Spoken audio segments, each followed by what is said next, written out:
শীতকালীন শাকসবজি চাষের সময় গাছে পানি দেওয়া অত্যন্ত জরুরি। আজ জানাবো কিভাবে শীতকালে আপনারা গাছে পানি দিবেন। চারা লাগানোর পরবর্তী 5 দিন বিকেলবেলা আপনাকে গাছের গোড়ায় পানি দিতে হবে। লক্ষ্য রাখতে হবে পানি যেন গাছের গোড়াতেই পড়ে, কারণ পানি যদি গাছের ওপরে পড়ে গাছ আঘাতপ্রাপ্ত হয়ে হেলে পড়তে পারে।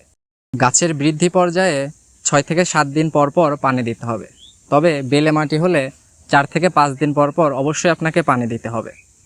গাছের ফুল এবং ফল আসার সময়টা পানি দেওয়া অত্যন্ত জরুরি। যখন গাছের ফুল আসবে এ সময় আপনাকে প্রতিনিয়ত পানি দিতে হবে, এতে করে আপনার ফুল ঝরা রোধ হতে পারে। অনেকের ধারণা শীতকালে চারা গাছে বেশি পানি দিতে হয় না, কিন্তু বর্তমানে বাংলাদেশের আবহাওয়া পরিবর্তন হওয়ার কারণে দেখা যায় দুপুরবেলাতেও পর্যাপ্ত পরিমাণ রোদ থাকে, যার ফলে মাটি শুকিয়ে যায়। এজন্য মাটি শুকানো মাত্রই আপনাকে গাছের চারাতে পানি দিয়ে দিতে হবে এবং লক্ষ্য রাখতে হবে